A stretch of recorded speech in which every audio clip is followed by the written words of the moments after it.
Una teoría conspirativa pretende dar explicación a uno o varios acontecimientos políticos, sociales y económicos de un país, tras los cuales suele estar un grupo secreto de gran poder.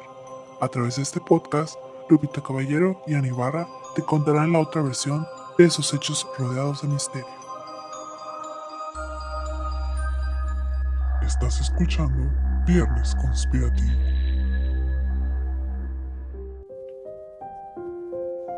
Este capítulo contiene discusiones relacionadas con religión y asesinatos. Se recomienda discreción a la audiencia susceptible a estos temas.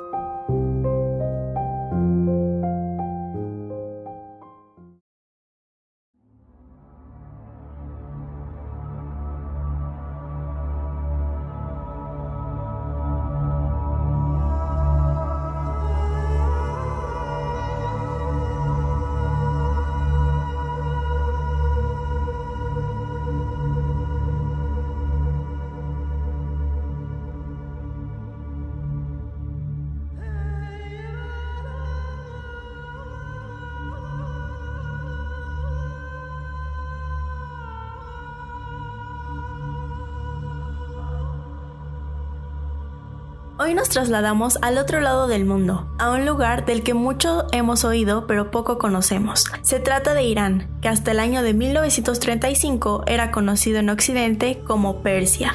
Tristemente, tanto de Irán como de muchos países pertenecientes al Medio Oriente, no tenemos la mejor imagen.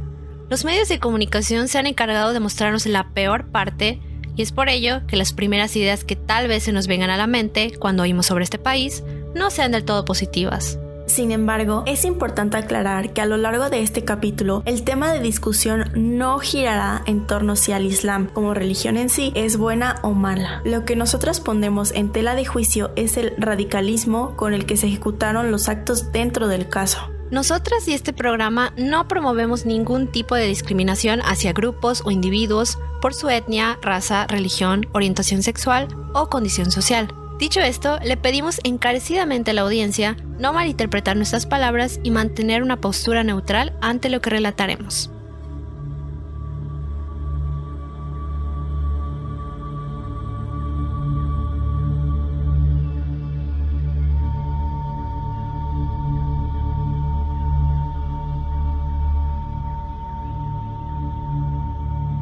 Bienvenidos de nueva cuenta a la cuarta edición de Viernes Conspirativo. Yo soy Ana Ibarra.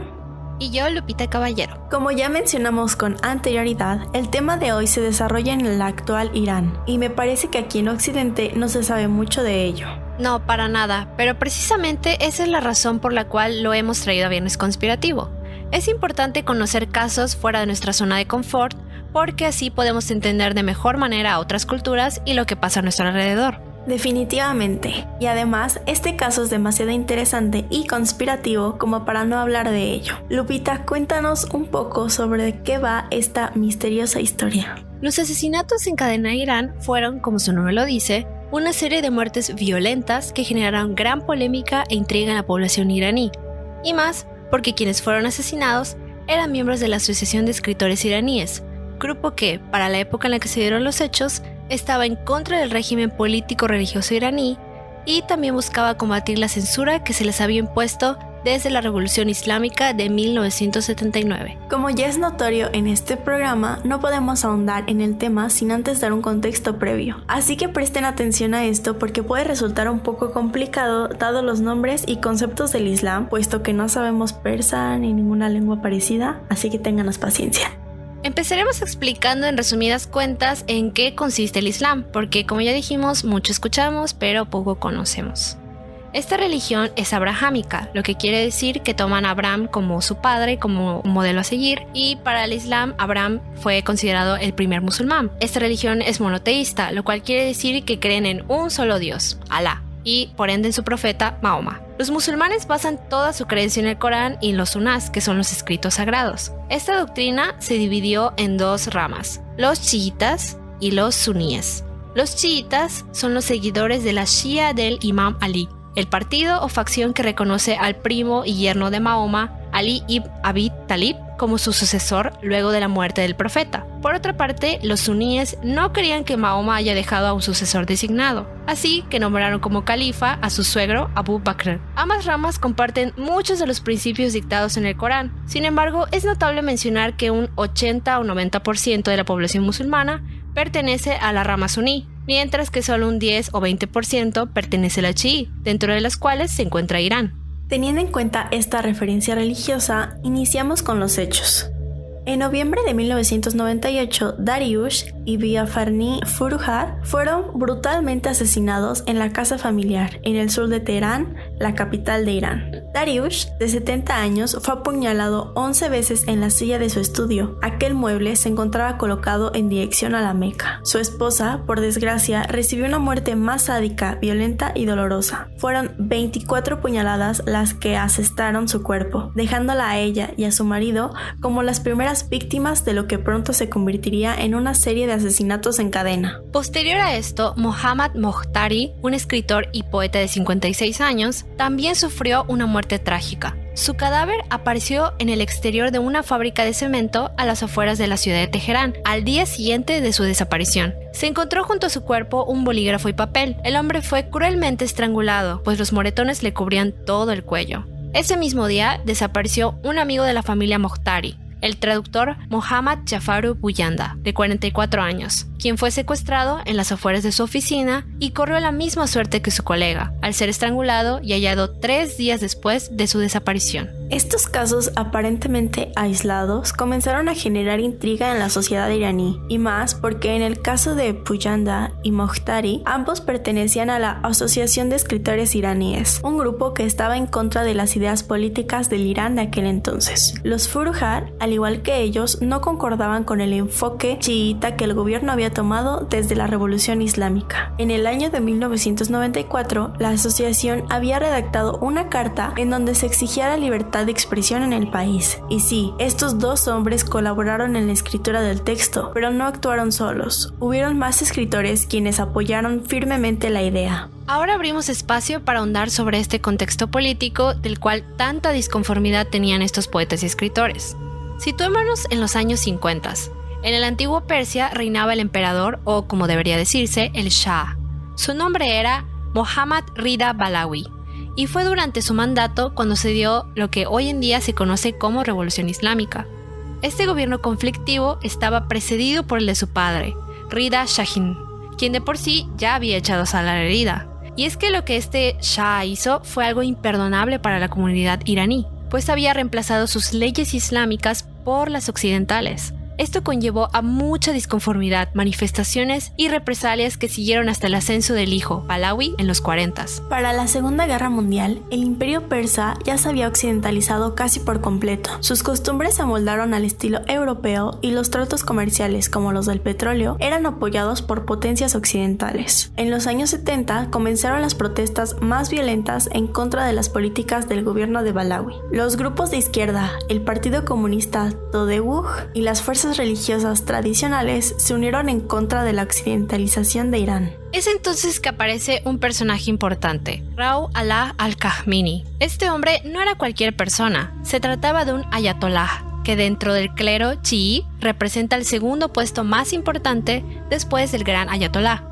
Al-Khamenei pronto se convirtió en el símbolo de la rebelión al querer derrocar al Shah y a su visión occidental. Muchas cosas pasaron durante ese periodo, pero no fue sino hasta 1979 que el ayatollah al-Khamenei, luego de pasar por exilios, protestas y manifestaciones, triunfó y logró instaurar una nueva política en Irán. Y uno creería que esto es bueno. Se libraron de Occidente y lograron conservar su cultura, pero las cosas no mejoraron precisamente. Posterior a 1979 se instauró una doctrina religiosa tradicional para realizar cambios en el país, todo basado en el Corán. El Estado se sometió al Consejo de Vigilancia, compuesto por los alfaquíes, quienes son los sabios en las leyes del Corán, y también del ayatollah, como un líder supremo. Se introdujo de igual manera la ley divina, en donde se regía una vida social y política del país. Se vigilaba muy atentamente que la familia, comercio, alimentación y vestimenta fueran adecuadas a la ley. De no cumplirse, el castigo era la cárcel o la muerte. Esto suena bastante radical, pero por desgracia es el destino que Irán corrió bajo ese mandato. Fue aquí en donde, como dato cultural, se introdujo el shadur en las mujeres. Se trata de esta vestimenta tradicional en donde solo se ve el rostro de la mujer y el resto del cuerpo está cubierto. A su vez, se aplicó la prohibición del alcohol y del cerdo en toda la población. Ahora que ya tenemos un contexto más completo, creo que podemos hablar sobre esta represión que vivieron los escritores. Pues bueno, yo creo personalmente que esta represión que ellos vivieron fue algo terrible y algo muy duro, y todo lo que mencionas de la ley divina que tenían que seguir y sobre que el gobierno los vigilaba cada paso y cada cosa que ellos hacían me recuerda mucho al libro de 1984 de George Orwell, en donde está esta figura del Big Brother, que es que vigila que toda la población se comporte y actúe de una sola manera. Creo que Irán corrió por este destino una vez que se derrocó la visión occidental, porque, algo característico de la revolución islámica es que estaba basado en ideología religiosa. No era tanto por buscar la independencia o por ser nacionalistas o socialistas, sino simplemente querían instaurar el Islam como una política gubernamental en todo Irán. No querían que el occidente les quite lo que era de ellos, que es su cultura, lo cual en parte considero que está bien, pero creo que el problema aquí, y algo que ha pasado en todo el mundo, no solamente en Irán, es la radicalización. Y no solo aplica para la religión, también aplica para cualquier movimiento que sea político, social, religioso, etc. Entonces, esa es la razón por la cual surge la Asociación de Escritores Iraníes. Lo que ellos buscaban era librarse de esta censura que les estaban imponiendo, porque no podían escribir, no podían hablar de nada que no sea relacionado a los temas de religión o a los temas de el buen convivir. Entonces, ¿tú qué piensas de todo esto? Pues creo que una de las cosas más valiosas que tenemos es la libertad, y más allá de una libertad física es una libertad en los pensamientos y en las cosas, en las decisiones que quieres hacer. Y pues ellos lo único que pedían era externar estas ideas, porque al final son los escritores, eran periodistas y todas estas personas que se dedicaban a llegar a las personas, a lo mejor entretenerlas, a informarlas, y el hecho de ver en su labor una limitación tan importante como se las estaban imponiendo, pues obviamente ellos iban a buscar su libertad de expresión. Entonces creo que la forma en la que lo hicieron fue como de esta forma pacífica y por escrito, que fue la carta como tal, y pues al parecer ni eso estuvo bien ante las figuras de poder de ese momento. Entonces pues acabaron con sus vidas simplemente porque lo que ellos pensaban no iba con lo que se dictaba. También me recuerda a algunos casos que han sucedido en México, donde los periodistas, por ejemplo, sacan notas o reportajes que cuentan esta versión sobre, por ejemplo, familias importantes o influyentes dentro de México, o sobre cosas relacionadas con el narcotráfico. Entonces estos periodistas desaparecen. Si no me equivoco, México es uno de los países donde más periodistas mueren. También en los países de Medio Oriente, todos los que son relacionados con la prensa mueren de formas misteriosas y trágicas. Y se relaciona mucho con lo que estás diciendo, ¿no? Que no hay esta libertad que es de expresión. Pues ya dijimos, vivían bajo una censura muy fuerte. Estaba recordando que en clase de ética nos dejaron leer este libro. Se llama Ética para Adolescentes Postmodernos, de Héctor Zagal. Exactamente, ese es el libro. Él habla acerca del concepto de libertad. También habla sobre un montón de temas como la corrupción, la religión y cómo se ligan con la ética, pero el que me interesa resaltar es el de la libertad, porque él dice que la libertad tiene una doble dimensión: estar libre de algo y ser libre para algo. Librarse de algo como tal se refiere a cuando nuestras decisiones se ven reducidas. Por ejemplo, si hay un golpe militar que prohíbe las elecciones, entonces se busca librarse de esta dictadura porque no tienes una libertad política. Pero a pesar de que tú no tengas esta libertad política, no quiere decir que no seas libre, porque tú como persona constantemente estás haciendo elecciones, estás eligiendo no estar de acuerdo y por ende estás eligiendo una libertad. Y esto me regresa otra vez a lo del Big Brother, porque una de las premisas del libro es que el Big Brother trata de controlar incluso tus pensamientos, tus sentimientos, quiere controlar que tú elijas no elegir. Y me parece muy curioso, ¿no? Porque estas personas también buscaban eso, buscaban controlar ese pensamiento de que tú no te salieras de las líneas religiosas y no puedes salirte de lo que yo te digo, de lo que yo te estoy diciendo que está bien, porque de otra manera el castigo era la muerte. Así es, creo que siempre algo que busca el ser humano es esta libertad de expresión, y pues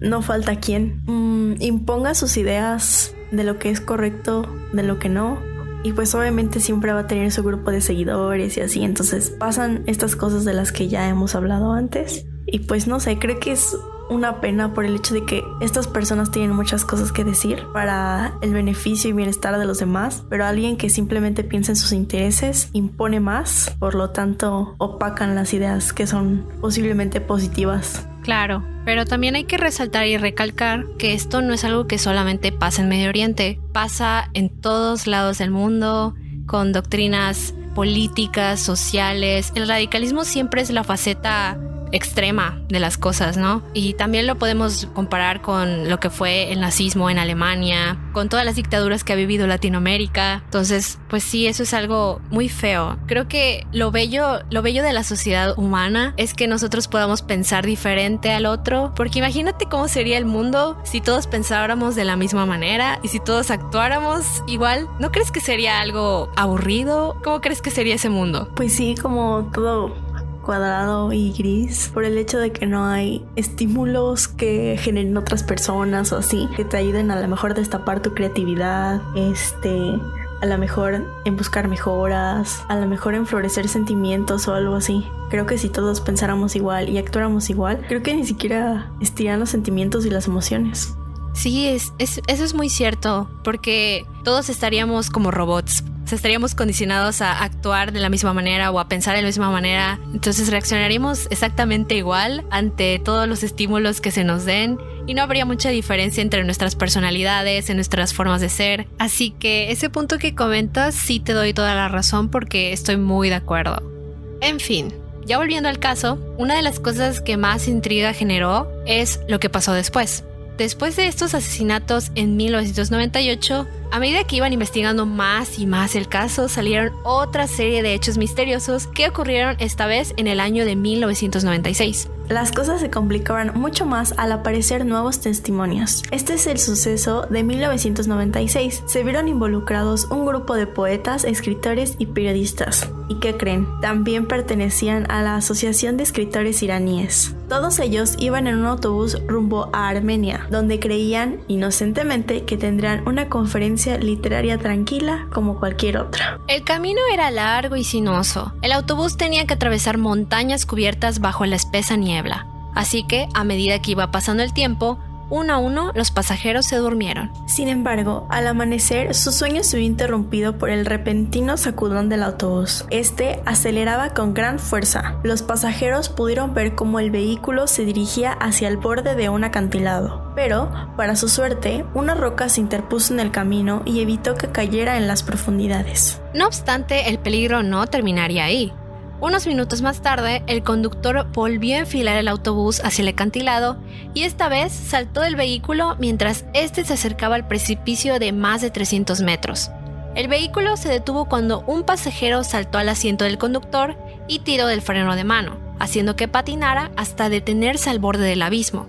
Por obra de Alá, se habían salvado otra vez. Lo que resulta interesante de esto es que Faraj Sharkuli, uno de los periodistas que sobrevivió para contar el relato, concordó en que el suceso no era una simple coincidencia, pues en 1994, tanto él como sus demás compañeros también habían participado en la redacción de aquel texto que buscaba eliminar la censura. Y vaya que sus sospechas se confirmaron una vez ocurridos los asesinatos de 1998.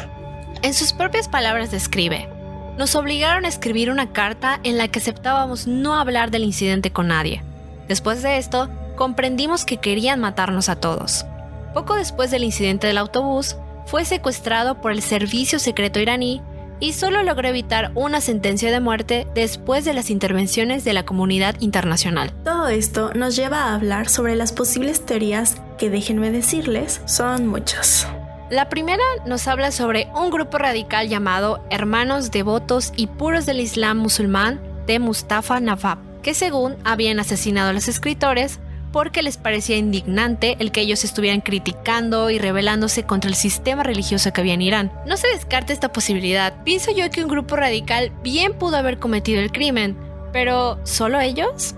Creo que los escritores tenían muchos más enemigos de lo que parecía. Tiene sentido, pero ahora yo te voy a decir otras dos teorías a ver qué piensas. En Occidente se señalaba a los conservadores como los responsables del crimen, pues estos eran opuestos al movimiento reformista del presidente Mohammad Khatami, quien buscaba lo que los escritores querían: libertad de prensa y una mejora para la sociedad iraní. Por otra parte, el que es el actual líder supremo de Irán, el Ayatollah Ali Khamenei, culpó a las potencias extranjeras, pues creían que estos enemigos creaban inseguridades entre los iraníes para bloquear el progreso del sistema islámico. Esta teoría no suena más a un "yo te estoy culpando porque no me agradas". En definitiva, ese es un punto que abordaremos un poquito más adelante. Ahora bien, la cosa se pone más loca, porque ante la presión de los medios y del pueblo salieron a relucir los verdaderos culpables, que hasta el día de hoy se mantienen como tal. Lo que pasó fue que en 1999, la Oficina de Relaciones Públicas del Ministerio de Inteligencia admitió en un breve comunicado de prensa que fue su personal quien cometió los asesinatos. En total, 18 personas fueron a juicio, 3 fueron absueltas, 2 recibieron condenas de prisión y otras 3 fueron condenadas a muerte, aunque su sentencia fue posteriormente reducida a penas de prisión.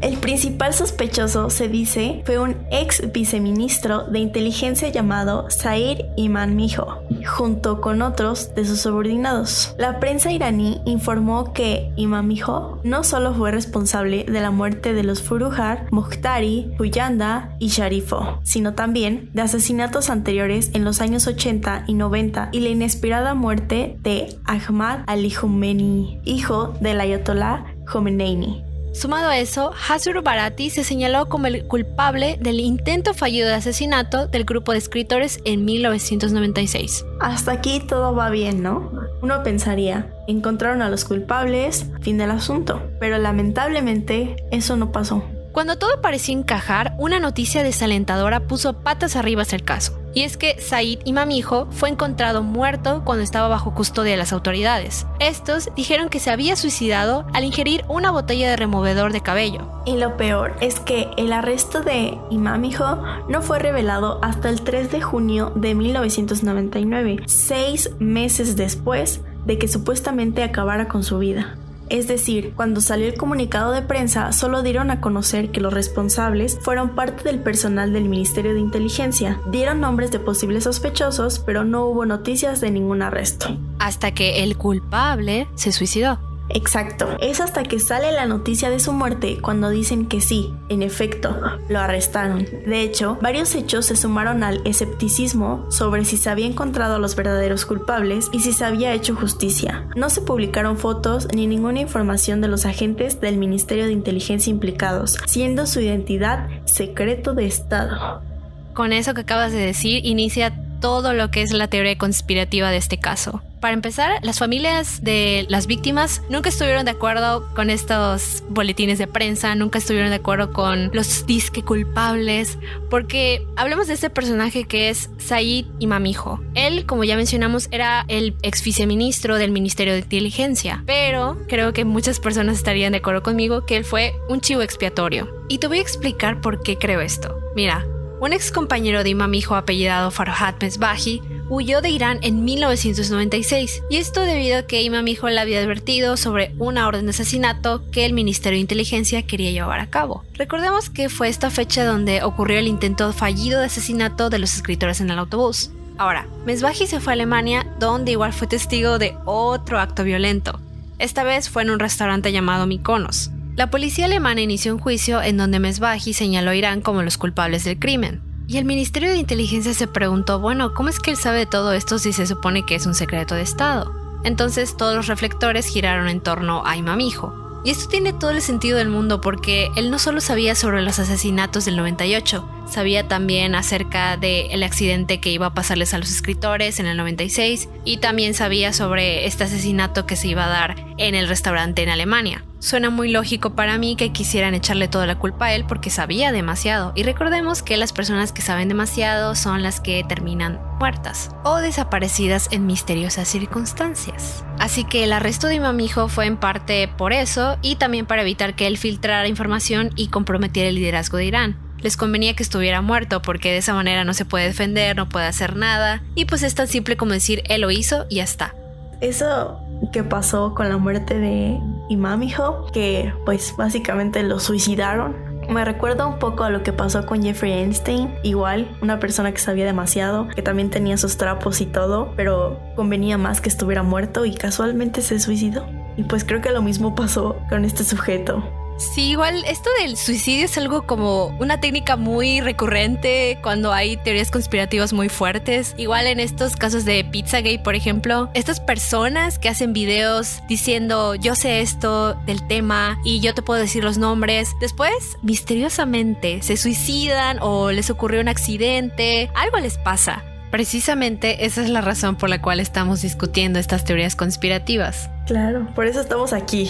Además, creo que ya resulta bastante obvio para estas alturas que el pobre hombre no fue más que un chivo expiatorio. Y en cuanto a los culpables, creo que fueron demasiadas personas como para decir que fue el ministerio o que fue el gobierno. Lo que sí estoy de acuerdo y pudo haber pasado es que el grupo secreto del cual les hablamos anteriormente pudo haber participado en los asesinatos. Tal vez no en todos, pero en algunos o en varios pudo haber pasado. Eso sí lo veo bastante viable para que veas. Así es diferente a la persona que aprieta el gatillo a la que es la mente intelectual de aquellos hechos. Y las otras teorías que mencionaste acerca de Occidente y su visión respecto a este problema, creo que sí está muy fuera de lugar, porque no veo el por qué habría de culpar al Occidente sobre este problema cuando es algo interno. Creo que pasó ahí más bien lo que mencionaste de que porque me caes mal te voy a echar la culpa. Entonces esa yo sí la descartaría. Exactamente, o sea, no veo el caso del por qué culpar a extranjeros por el hecho de que había personas que estaban en contra del gobierno de Irán. O sea, como que no tiene sentido el hecho de culpar a los extranjeros en este caso. Eso solamente se lo sacaron de la manga para hablarle a su pueblo y tratar de llenar este discurso de que el extranjero es el culpable. Es así como dices, al menos en este caso Occidente no tuvo nada que ver. Bueno, pero igual es importante mencionar la parte de la investigación, porque tampoco fue nada fácil dar a conocer este caso. Uno de los reporteros, Akbaru Janji, señaló al exministro de inteligencia Ali Falahiani como el autor de los asesinatos. Por estas declaraciones fue encarcelado durante 5 años después de publicar una serie de historias que apuntaban al funcionario y también a algunos clérigos. Por último, pero no por eso menos importante, mencionaremos algunas de las otras víctimas relacionadas con este caso que también tuvieron unas muertes trágicas y misteriosas entre los años 80 y 90. Abdul Rahman Gazmilu, político iraní y líder kurdo, fue asesinado en Viena junto a su asistente por miembros infiltrados en el equipo negociador que Irán había enviado para contactar con los disidentes kurdos. Faridun Farhad, presentador de televisión y radio iraní, escritor y activista por los derechos humanos, fue encontrado muerto en su vivienda en Alemania. La autopsia reveló que fue asesinado violentamente, habiendo recibido varias puñaladas una y otra vez, tanto en la cara como en la parte superior del torso. Shabur Bikhtiar fue el último presidente de Irán bajo el reinado del Shah Mohammad Reza Pahlavi. Fue acuchillado hasta morir junto a su secretario en París. Qasim Sami, político iraní que también fue ministro de salud, fue asesinado en el despacho de la clínica médica que dirigía. Ali Akbaru al-Sadi Sirjani, escritor, poeta y periodista iraní que fue encarcelado en 1994 y murió poco después mientras estaba en prisión por un supositorio de potasio.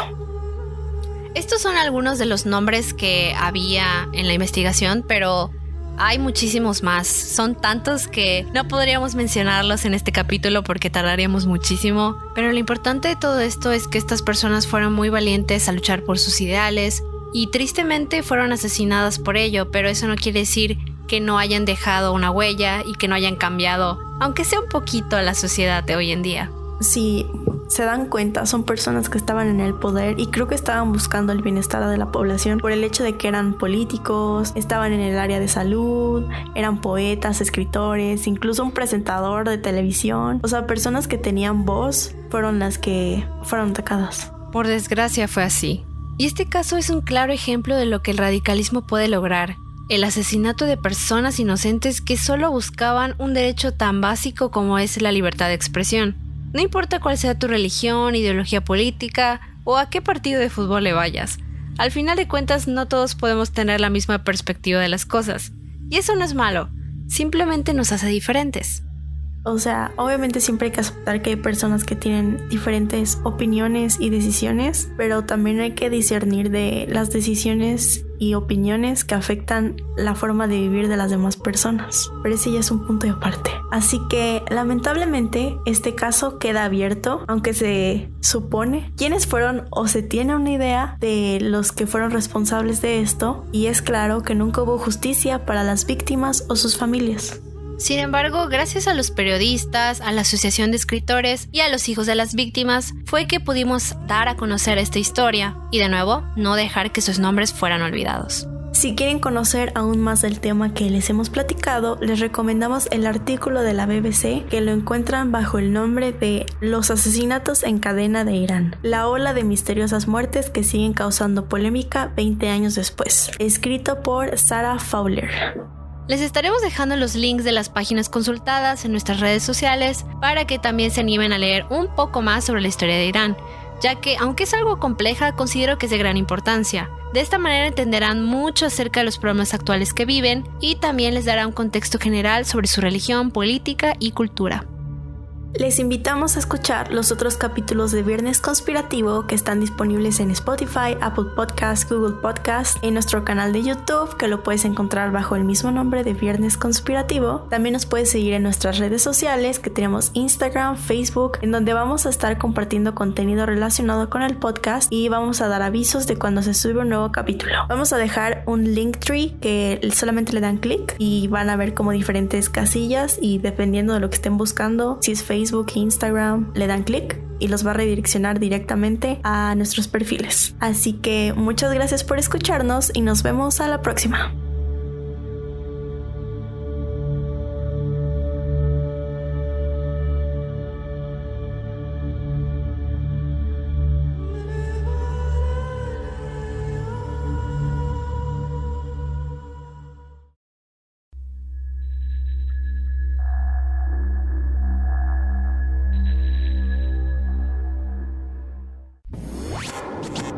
Escuchaste Viernes Conspirativo.